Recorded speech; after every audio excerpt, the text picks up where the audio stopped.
नमस्कार, स्वागत है आप सभी का बंसल न्यूज में। आपके तारे आपके सितारे के साथ मैं हूं नैना यादव। दोस्तों, जैसा कि कुछ ही दिन बाद महाशिवरात्रि का पावन पर्व मनाया जाएगा और आज से हम इसी पर एक खास पेशकश की शुरुआत करने जा रहे हैं। आज से अगले 12 दिनों तक हम आपको बताएंगे 12 ज्योतिर्लिंगों की महिमा और उनसे जुड़ी खास बातें। शुरुआत करेंगे सोमनाथ से, जिन्हें धरती के सबसे पहले ज्योतिर्लिंग होने की मान्यता मिली है। ये भी मान्यता है कि सोमनाथ के पूजन से रोगों से मुक्ति मिलती है। तो इसी पर है हमारी आज की खास पेशकश, सोमनाथ दे आरोग्यता।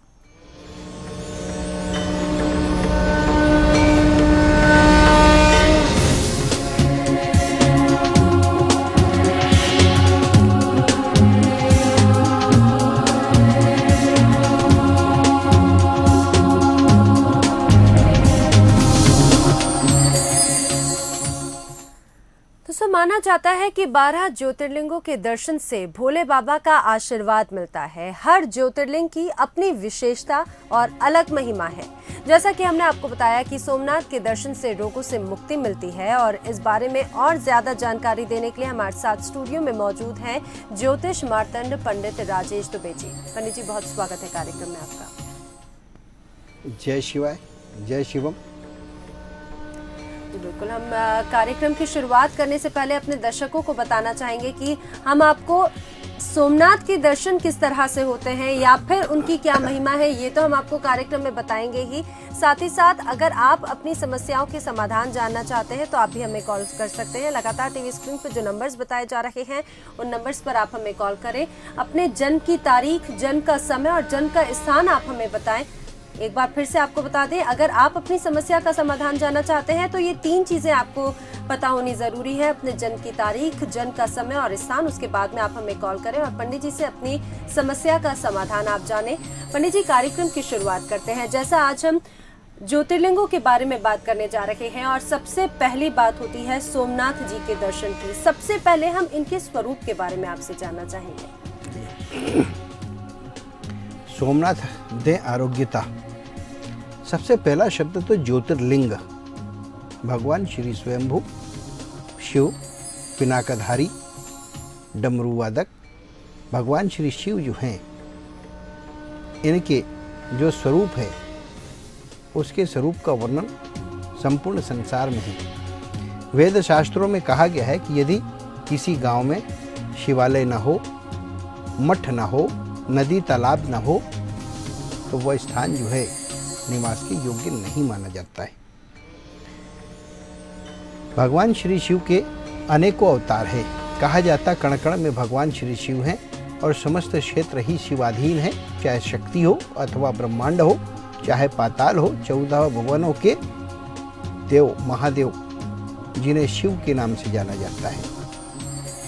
अब उन शिव के स्वरूप में अनेकों स्वरूप उनके लिंग के रूप में उन्होंने धारण किए हैं, लेकिन ज्योतिर्लिंग के रूप में केवल 12 अर्थात 12 ही स्वरूपों को मान्यता प्राप्त है, जो वेदों में, शास्त्रों में, श्रुति और स्मृति शास्त्रों में भी इसका वर्णन है। कहा जाता है कि भगवान श्री सोमनाथ जो हैं, इनका अवतार क्या है। सबसे पहला प्रश्न, प्रभास क्षेत्र।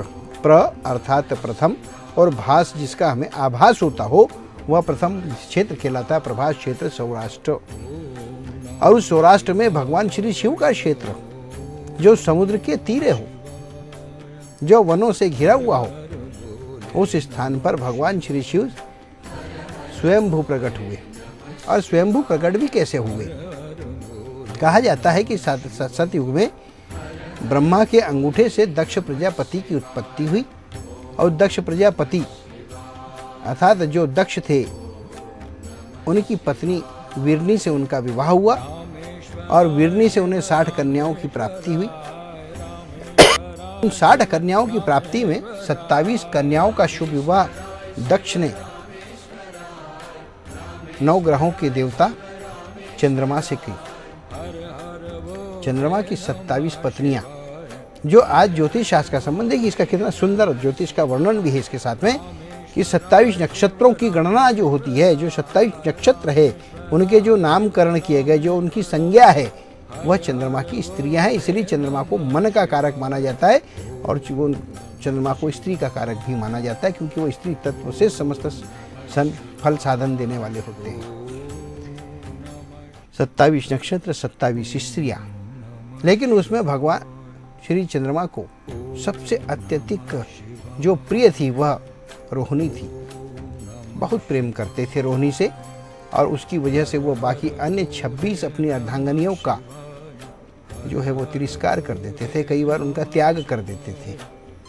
सभी क्षोभ में थी, सभी पीड़ा महसूस करती थी।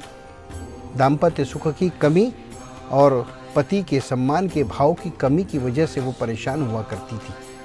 देखिए, एक बात तो यहाँ कितनी सुंदर उठी है कि वो परेशान रहा करती थी। दूसरी तरफ वेदों ने, शास्त्रों ने कहा कि जिस घर में स्त्री दुखी, उस घर में दरिद्रता होती है, नरक का वास होता है। वही चीज यहाँ पर आप देखें प्रमाणित होती है कि चंद्रमा जो थे वो बहुत दुखी रहते थे। कारण क्या था? क्योंकि उनकी स्त्रियां दुखी थी। जब वो रोहिणी से अत्यधिक प्रेम करते थे तो उनकी बाकी जो शेष कन्याएं थी वो बार बार अपने माता पिता के पास जाकर दक्ष प्रजापति के अपना प्रस्ताव रखती थी और कहती थी, शिकायत करती थी कि चंद्रमा जो है हमसे कम प्रेम स्नेह करते हैं बनिस्बत रोहिणी के। अनेकों मर्तबा दक्ष ने उन्हें चेतावनी दी कि सबके साथ में समानता का व्यवहार करें, लेकिन जब वो नहीं माने तो दक्ष ने श्राप दिए कि जाओ, तुम्हारा क्षय होगा और तुम काम कामना पूर्ति के योग्य भी नहीं रहोगे। और दक्ष का श्राप चंद्रमा को लगा और क्षय रोग हो गया। और जब क्षय रोग हो गया तो काम कामना की पूर्ति के अयोग्य हो गए। इस तत्व को जानकर वह जो अन्य 26 स्त्रियां रोहिणी के अलावा थी, वह भी व्याकुल हुई, दुखी कि उन्हें हमने पिता से समाधान कारक स्थिति के लिए याचना की थी, लेकिन ये श्रापित करके पिता ने ये क्या कर दिए। क्योंकि प्रत्येक स्त्री आज भी किसी भी अवस्था में उसके पति की सुहाग के समस्त अवगुणों को स्वीकार करके भी समर्पित होती और सम्मान करती। वही गुण व सत्कार सत्य युग में भी था। कितना आनंद का ये विषय है कि इसके पश्चात चंद्रमा बहुत दुखी, बहुत पीड़ित थे। इस दशा को देखकर ब्रह्मांड में समस्त शक्तियों का असंतुलन होने लगा। सकारात्मक और नकारात्मक शक्तियों में नकारात्मक शक्तियों का जन्म होने लगा। तब सभी देवता एकत्र हुए और उन्होंने ब्रह्मा जी के सामने जाकर यह बात रखी कि चंद्रमा श्रापित हुए आपके पुत्र दक्ष के द्वारा, और इसकी वजह से जो है ब्रह्मांड के अंदर असंतुलन उत्पन्न हो रहा है, जो कि घातक सिद्ध हो सकता है। और समय इसकी रक्षा करने के लिए प्रभु कोई हमें उपाय बताएं। ब्रह्मा जी ने समस्त देवताओं की बात को सुने। चंद्रमा भी वहाँ उपस्थित थे। पहले उन्हें चंद्रमा को बहुत प्रताड़ित करे और यह भी कहा कि तुमने गुरु की पत्नी का भी अपमान करे, अपने स्वयं की पत्नियों का भी अपमान करते हैं। और जो मनुष्य अपनी किसी भी स्त्री का अपमान, देखिए यहाँ पर अपनी पत्नी के अलावा किसी भी स्त्री आई है कि किसी भी स्त्री का यदि आप अपमान करते हैं तो आपको दरिद्रता प्राप्त होती है, संपत्ति नहीं प्राप्त होती है और रोग होता है, मानसिक रोग, शारीरिक रोग, आप रोगों से पीड़ित होते हैं। और चंद्रमा यही एक सबसे बड़ा कारण है कि आपको दक्ष के श्राप के साथ स्त्रियों के दुख और पीड़ा का भी भोगना पड़ रहा है। चंद्रमा ने कहा कि प्रभु मुझे क्षय रोग से बचाएं। तब फिर भगवान श्री ब्रह्मा ने और विष्णु ने भगवान शिव की उपस्थिति में चंद्रमा को ये आदेश करे कि सौराष्ट्र के इस मंडल को प्रभास क्षेत्र के नाम से जाना जाता है। यह भगवान शिव के स्वयंभू ज्योतिर्लिंग के रूप में प्रथम रूप में प्रकट होने वाला यह जो स्क्रीन पर दिखाई दे रहा है, यह सोमनाथेश्वर है, सोमनाथ हैं। इनका पूजन करो, इनकी साधना करो और आरोग्यता के लिए वर प्राप्त करो, धन संपत्ति वैभव के लिए वर मांगो। तब चंद्रमा ने वहाँ पर भगवान श्री सोमनाथ का आवाहन करे माता पार्वती के सहित और 6 मास तक कठोर साधना करके भगवान श्री शिव का पूजन करें। और पूजन करने के पश्चात भगवान श्री शिव स्वयं भू प्रकट हुए और उन्होंने कहा कि चंद्रमा वर मांगो। तब चंद्रमा ने कहा कि मुझे दक्ष प्रजापति के श्राप से क्षय हुआ है और क्षय रोग की वजह से प्राकृतिक संतुलन बिगड़ा हुआ है। प्रभु, लोक कल्याण के कार्यों को नहीं कर पाता हूँ और साथ ही अत्यंत पीड़ा का भोग हो रहा है। तब भगवान श्री शिव ने कहा कि हे चंद्रमा, मैं तुम्हारी तपस्या से प्रसन्न हूँ। मैं तुम्हें आशीर्वाद देता हूँ कि तुम्हारा क्षय रोग शनै शनै नष्ट हो इसीलिए कहा जाता है कि चंद्रमा की शुक्ल पक्ष से पंचमी तक कलाएं घटती है। फिर चंद्रमा के क्रम को देखेंगे ज्योतिष के आधार से तो शुक्ल पक्ष और कृष्ण पक्ष में घटते और बढ़ते क्रम में होता है। और इस प्रकार से शनि शनि चंद्रमा फिर तंदुरुस्त हुए और नाना प्रकार के सुखों को भोगे। भगवान श्री सोमनाथ की प्रागट्य भाव के पीछे संदेश क्या है? संदेश देखिए कितना सुंदर साफ पुराणों में, वेदों में, जनश्रुति स्मृति शास्त्र ने उसका समर्थन करा है कि यदि आप अपनी घर की नारी के साथ दुर्व्यवहार करते हैं, प्रताड़ना करते हैं, उसके मान सम्मान को ध्यान नहीं रखते, उसे अयोग्य घोषित करने का प्रयास करते, एक बात। दूसरी बात, सर्वत्र क्षेत्र में जहां भी आप वास करते हैं वहां की यदि नारी और स्त्री का आप अपमान करते हैं तो नरक की पीड़ा होगी, शरीर में रोग बढ़ेंगे। क्या बढ़ेंगे? रोग बढ़ेंगे। इसलिए सोमनाथ ने संदेश दिए कि नारी तत्व का सम्मान करें और जो उसका सम्मान ना कर पाए, यदि उससे गलती भी हो जाए तो वो सोमनाथ की यदि पूजन करता है तो उसकी आरोग्यता को दूर करने का वरदान प्रदान करने वाले ये भगवान श्री शिव का स्वयंभू प्रथम ज्योतिर्लिंग है, प्रागट्य है। ओम सोमनाथाय नमः। इसे हम नमस्कार करते हैं। जी बिल्कुल पंडित जी से हम आगे और भी जानकारियां लेंगे, लेकिन पंडित जी उसके पहले जान लेते हैं राशिफल के बारे में। सबसे पहले जानते हैं मेष, वृषभ और मिथुन राशि के जातकों का आज का दिन क्या है। मेष राशि के जो जातक हैं अकारण किसी पर गुस्सा करेंगे, मान सम्मान को ठेस पहुंचेगी और लोग हंसी उड़ाएंगे, अपमानित भी होंगे। क्या करना चाहिए आज आपको? शांत रहें। वृषभ राशि के जातक खुद का आकलन कम न करे, पराक्रम का परिचय दें, शत्रुओं पर विजय पाएंगे। क्या करना चाहिए आज आपको? ध्यान रखिए, शक्ति का प्रदर्शन करें, आपके लिए हितकारी होगा। मिथुन राशि के जो जातक हैं दूसरों की नज़र में आपके कामों की महत्ता बनेगी और खुद को कमजोर न समझें, सबका सहयोग भी मिलेगा। करना क्या चाहिए आज आपको? अपना पक्ष स्पष्ट रखें, यह आपके लिए आवश्यक है। बिल्कुल पंडित जी, हमारे साथ दर्शक जुड़ रहे हैं। मुरैना से राहुल जी ने हमें कॉल किया है। स्वागत है कार्यक्रम में राहुल जी आपका। अपना सवाल करने से पहले डिटेल्स बताइए, जन्म तारीख, समय, स्थान। मेरे 13/6/1995 और मेरी एक सेकंड पहले जन्म की तारीख पूरी बताइए राहुल जी। 13/6/1995। 13 जून 1995। जी, जन्म का समय क्या है? समय मैडम 10 बजे। कब का है? सुबह का या फिर रात्रि का? रात का मैडम, रात का। रात्रि 10 बजे का जन्म का समय है। आपका जन्म स्थान भी बताएं राहुल जी। मैडम मुरैना जन्म स्थान। जी, क्या जानना चाहते हैं आप? ये गर्मी नौकरी कब तक लग जाएगी? जी, आपके द्वारा जो है नौकरी को लेकर आपने प्रश्न किया। अभी आपकी नौकरी को लगने में विलंब है, लगभग 1.5 वर्ष का आपको जो है इंतजार करना होगा। बिल्कुल पंडित जी, राशियों के क्रम को आगे बढ़ाते हैं। कर्क, सिंह और कन्या राशि के जातकों का आज का दिन क्या कहता है, ये भी जान लेते हैं। कर्क राशि के जो जातक हैं बीमार होंगे, दिल की धड़कन बढ़ेगी, अनियमित दिनचर्या के कारण परेशानी होगी, विश्राम का समय तय करना होगा। क्या करना चाहिए आज आपको? ध्यान रखें,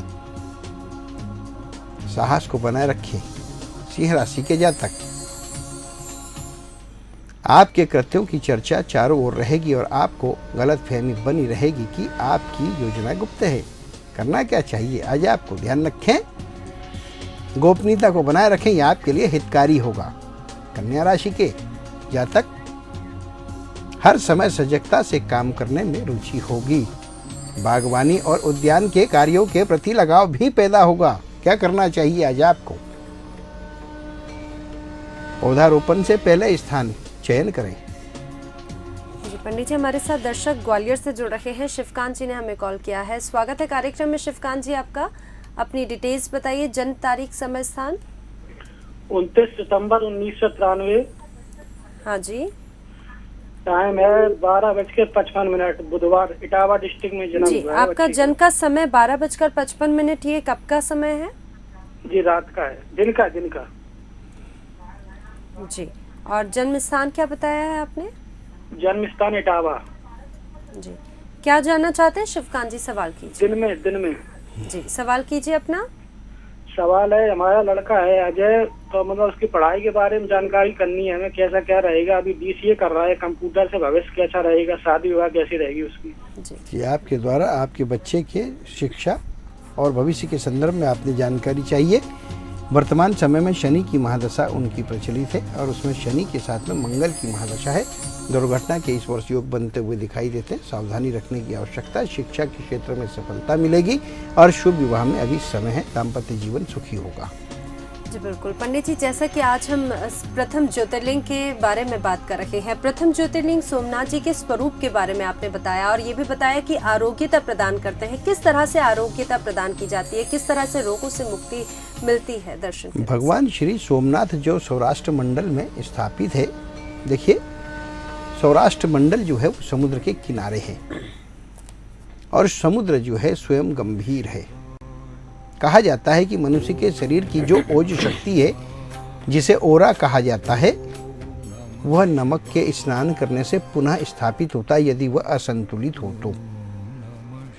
समुद्र के किनारे अवस्थित इस प्रकार से वो सबसे पहले वहां पर जाने से वहां के वायुमंडल वातावरण के कारण आपका ओरा जो है सुस्पष्ट होता है और साफ सुथरा हो जाता है, क्लीन हैंड्स हो जाते हैं। दूसरी बात, सोमनाथ जी का पूजन करने से देखिए चंद्रमा किन बातों का कारक है। चंद्रमा मन का कारक है, चंद्रमा स्त्री का कारक है और चंद्रमा धन का कारक है। मन का कारक ज्योतिष शास्त्र के बीच में देखिए कितनी अच्छी बात है। हम आपको फिर यहाँ पे उजागर करेंगे। शास्त्रों को यदि हम लेते हैं तो जब आप मन से परेशान होते हैं, आत्मा से परेशान होते हैं, कोई परेशानी होती है चंद्रमा के कारण, तो आप ज्योतिष शास्त्र के पास जाते हैं। ये मन का कारक हो गया। स्त्री का कारक, जब हम किसी स्त्री का अपमान करते हैं और उसका ध्यान नहीं दे पाते तो श्रापित होते हैं, अर्थात शरीर में आरोग्यता नहीं बल्कि रोग आ जाते हैं। तो कहाँ जाते हैं? वैद्य शास्त्र के पास, चिकित्सा शास्त्र का सहयोग लेते हैं। तीसरा, ये धन का कारक है। जब हम व्यापार करते हैं, उद्यम करते हैं, रोजगार करते हैं, नौकरी करते हैं और धन को कमा के लाते हैं और उस धन को यदि हम अनर्गल या उचित तरीके से कैसे भी कमा के लाएं तो भी हम पीड़ित होते हैं और कहीं ना कहीं हम न्यायिक विधिक स्थिति में फंस जाते हैं। तो वहाँ पर हमको तीसरे शास्त्र का उपयोग करना पड़ता है। वह कहलाता है न्यायिक शास्त्र। न्यायिक क्षेत्र में जाते हैं, न्याय शास्त्र। तो चंद्रमा जो है उससे जो हमें पीड़ा उत्पन्न होती है, इन तीनों बातों से यदि हम बचना चाहते हैं, इन तीनों शास्त्रों की पीड़ा से बचना चाहते हैं तो सोमनाथ का पूजन करना चाहिए। सोमनाथ का प्रातः प्रथम स्मरण करना चाहिए। शरीर में आरोग्यता, प्रथम स्मरण आप सोमनाथ का करिए। शनै शनै हीलिंग होने लगेगी, आप देखेंगे। ये बड़ा आस्था का विषय है। ये मत सोचिएगा कि चमत्कार, एक बार मैंने नाम लिया और सब हो जाएगा, ऐसा नहीं। करत करत अभ्यास के, जितना आप अभ्यास करेंगे, अभ्यास वर्ग है इसके मंत्र का। ओम सोमनाथाय नमः, इस मंत्र का पाठ करें। और सबसे बड़ी चीज यह है कि सोमनाथ अपने आप में सौम्यता को देने वाले, सौम्य को धारण करने वाले भगवान सोमनाथ जी का स्वरूप यदि देखें तो जब चंद्रमा ने इनकी पूजन करे तो वहाँ पर उन्हें निवेदन करे कि प्रभु इस प्रभात क्षेत्र में आप स्वयंभू रूप को धारण करके माता पार्वती सहित भगवान श्री गणेश और कार्तिकेय सहित आप यहाँ स्थापित हो जाते। भगवान श्री वहाँ स्थापित हो गए और सौम्य स्वरूप है उनका। जो दर्शन करता है उसमें सौम्यता के भाव आते हैं और सौम्यता के भाव से विनम्रता उत्पन्न होती है प्रवृत्ति में, प्रकृति में। जब आपके अंदर विनम्रता आती तो आप व्यापार में श्रेष्ठ होते हैं, उद्यम में श्रेष्ठ होते हैं, क्योंकि आप दूसरों का सम्मान करना सीख जाते हैं और विनम्र होकर दूसरों को सुनने की आपके अंदर शक्ति होती है, आपके ज्ञान का वर्धन होता है। कितना श्रेष्ठ समागम भगवान श्री सोमनाथ के साथ है। अनेकों प्रकार के रोगों को हरने वाले, चाहे मानसिक रोग हो, अर्थ के क्षेत्र से उत्पन्न, चाहे शरीर के रोग हो, किसी भी रोग हो, विशेष रूप से जिनको टीबी की बीमारी होती, क्षय रोग होता है, यदि वो सोमनाथ का पूजन करते हैं, प्रतिदिन स्मरण करते हैं, उनका क्षय रोग नष्ट होता है। जी बिल्कुल पंडित जी, राशियों के क्रम को आगे बढ़ा लेते हैं। तुला, वृश्चिक, धनु राशि के जातकों का आज का दिन क्या कहता है, अब ये जान लेते हैं। तुला राशि के जो जातक है, शत्रुता बढ़ेगी। परिजन का विलाप देखकर आप मानसिक आपा खो देंगे। क्या करना चाहिए आज आपको, ध्यान रखिए, मानसिक संतुलन को बनाए रखें। वृश्चिक राशि के जातक रंगीन मिजाज वश किसी का अपमान कर बैठेंगे और बाद में पछताएंगे। रिश्तेदार और परिजन आपका विरोध भी करेंगे। क्या करना चाहिए आज आपको, ध्यान रखें, संयमित रहें। यह आपके लिए अनिवार्य है। धनु राशि के जातक, क्रोध करना आपको महंगा पड़ेगा। स्वयं को हृदयघात का सामना भी करना पड़ सकता है। क्या करना चाहिए आज आपको? ध्यान रखें, शांत रहे। पंडित जी, अगले दर्शक छिंदवाड़ा से हैं। ज्योति जी ने हमें कॉल किया है। स्वागत है कार्यक्रम में ज्योति जी आपका। अपनी डिटेल्स बताएं, जन्म तारीख, समय, स्थान। पंडित जी प्रणाम। जीती रहे। मैं एक बार और कॉल कर चुकी हूँ आपको। आपने समस्या बताए थे तो मैं नोट नहीं कर पाई थी मेरे बेटे के लिए। 11 मार्च सन 2000 जी, रात्रि 9:30, 9:30 बजे रात को जी, कोटा राजस्थान। जी, क्या जानना चाहते हैं ज्योति जी? सवाल जी, कीजिए। मेरा बेटा बिल्कुल पढ़ाई में ध्यान नहीं देता है और बिल्कुल भी मतलब सुनता नहीं है, जिद करता है। जी, आपके द्वारा सुन लीजिए, आपके द्वारा आपकी संतान की अवज्ञा करना, जिद्दी होना और चंचल चित्त होना, इसको लेकर आपने प्रश्न करे थे। आपकी जो संतान है उसकी जन्म कुंडली में गुरु के साथ शनि है, चांडाल योग है। और जिनके चांडाल योग होता है ऐसे जातक अस्थिर होते हैं। इसके लिए हमने आपको बताए होंगे कि आप कालहस्ती का पूजन करें, बच्चे को कालहस्ती के दर्शन कराएं और कम से कम कोशिश करिए कि किसी पूर्णिमा के दिन महाकाल के दर्शन कराएं। आपके उद्देश्यों की पूर्ति होगी, बच्चा शांत चित्त होगा और आपके अनुरूप होगा। जी पंडित जी, अंतिम 3 राशियां मकर, कुंभ और मीन राशि के जातकों का भी इंतजार खत्म करते हैं और बताते हैं कि आज का दिन उनके लिए क्या कहता है। मकर राशि के जो जातक है, वाहन संबंधी परेशानी आएगी। वाहन चोरी होने का भय है। लापरवाही के कारण भारी नुकसान होगा। क्या करना चाहिए आज आपको? वाहन को सुरक्षित स्थान पर रखें। कुंभ राशि के जातक, सुंदर वादियों में भ्रमण की योजना बनेगी और मित्रों के साथ भ्रमण के अवसर आएंगे, खुशी भी मिलेगी। क्या करना चाहिए आज आपको? खर्च करने में कंजूसी न करें। मीन राशि, बदलते रिश्ते परिवार के लिए घातक होंगे। रिश्तों का टूटना मानसिक आघात पहुंचाएगा और परिवार का विघटन भी होगा। क्या करना चाहिए आज आपको? रिश्ते बनाने के लिए कोशिश करें। जी जी बिल्कुल पंडित जी। पंडित जी ने जो उपाय बताए हैं उन उपायों को ज़रूर आप अपनाएं और जिस तरह से आपका दिन कैसे सफल हो सकता है ये आपको हम लगातार बता रहे हैं। राशिफल के बारे में जान लिया और जैसा कि आज हम पंडित जी से सोमनाथ जी के स्वरूप के बारे में जान रहे हैं। प्रथम ज्योतिर्लिंग है, उनका स्वरूप जान लिया। पंडित जी से ये भी हमने जाना कि आरोग्यता कैसे प्रदान होती है और किस तरह से आरोग्यता प्रदान करते हैं सोमनाथ जी। पंडित जी, सबसे महत्वपूर्ण बात, पूजन और साधना की विधि क्या है? समय की हालांकि कमी है लेकिन आपसे हम जानना चाहेंगे किस तरह से सोमनाथ जी की पूजा की जाती है। भगवान श्री सोमनाथ के प्रागट्य भाव को सर्वप्रथम आप जो है भाव पूजन के आधार पर आवाहन करके अपने हृदय में स्थापित करें। किसी भी स्थान पर बैठकर अपने चित्त को शांत करें। नमः शिवाय या ओम सोम सोमनाथाय नमः, इस मंत्र का पाठ करें। दोनों में से जो मंत्र आपको ठीक लगे। भगवान श्री शिव के जो अभिषेक पूजन का विधान है वही विधान श्री सोमनाथ जी के पूजन का, लेकिन थोड़ा सा कुछ हट के होता है क्योंकि भगवान श्री सोमनाथ जो है चंद्रमा के कारक है। दूध दही से उनका अभिषेक करना चाहिए और उनका अभिषेक करने से फल की प्राप्ति होती है। लेकिन आप ध्यान रखिए कि सोमनाथ हर स्थान पर हैं। कैसे हैं? आप अपने घर पे पार्थिव की शिवलिंग बनाएं और उस पर सोमनाथ जी का आह्वान करें। आप देखेंगे वहाँ पर भगवान श्री सोमनाथ की स्थापना हो जाएगी। उनका पूजन करें विधि विधान से, पंचोपचार, अष्टोपचार, षोडोपचार विधि के अनुरूप। और यह भी नहीं है तो अपने परिवार की गौरवमयी परंपरा के अनुसार पूजन करें, भाव पूजन करें।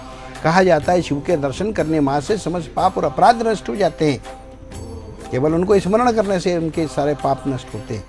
तो भगवान श्री सोमनाथ को स्मरण करें, भगवान श्री शिव का स्मरण करें और उनका पूजन करें। और पूजन की थाली जो हम सजाते हैं उसमें पंचोपचार के हिसाब से हल्दी, कुमकुम, ध्यान रखिए भगवान श्री शिव को हल्दी नहीं चढ़ती, सिंदूर नहीं चढ़ता। कुमकुम, चंदन, आबीर, गुलाल, अक्षत, पुष्प, जनेऊ और नाना प्रकार की मिठाई या जो भी आप भोग लगाना चाहते हैं, वस्त्र आदि, सुगंधी आदि, भाव पूजन में जैसी आप पूजन करना चाहते हैं वैसी पूजन करें।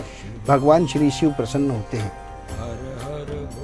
आनंद के साथ में आपको सुख संपत्ति देने वाले, आरोग्यता को देने वाले होते हैं, इसीलिए उन्हें सोमनाथ कहा जाता है। आप सभी दर्शकों से निवेदन है कि आज से हमारी शिवरात्रि की यह विशेष श्रृंखला आरंभ हुई है। 12 ज्योतिर्लिंगों का हम परिक्रमा आपको इस बंसल न्यूज़ के माध्यम से कराएंगे। आइए आप हमारे साथ चलें। 12 ज्योतिर्लिंगों के दर्शन करके आप समस्त पापों से विमुक्त होंगे और उसी के साथ में आप जो है सुख शांति और समृद्धि ऐश्वर्य के भागी बने। इस कार्यक्रम को विशेष रूप से आप लोग देखें। हम आपको ऐसी भगवान श्री शिव के उन 12 ज्योतिर्लिंगों से संबंधित जानकारी देंगे जो कभी आपने सुनी नहीं होगी, लेकिन जो हमारी जानकारी होगी वो वेदोक्त होगी, पुराणोक्त होगी, जो प्रमाणिक भी होगी, किसी प्रकार से भी इस प्रकार की नहीं होगी जो बनी बनाई हो। इसी के साथ जय शिवम। जी बिल्कुल, हमें पूरी उम्मीद है जिस तरह से आज हमने पंडित जी से सोमनाथ जी के स्वरूप के बारे में जाना है और सोमनाथ जी के दर्शन करके आपको भी आनंद मिला होगा और किस तरह से आरोग्यता प्राप्त की जा सकती है, किस तरह से पूजन विधि है, ये भी पंडित जी ने आपको बताया है। उसी विधि अनुसार आप पूजन कीजिए और आशीर्वाद सोमनाथ जी का पाइए। इसी के साथ कार्यक्रम में फिलहाल इतना ही। दीजिए इजाजत। नमस्कार।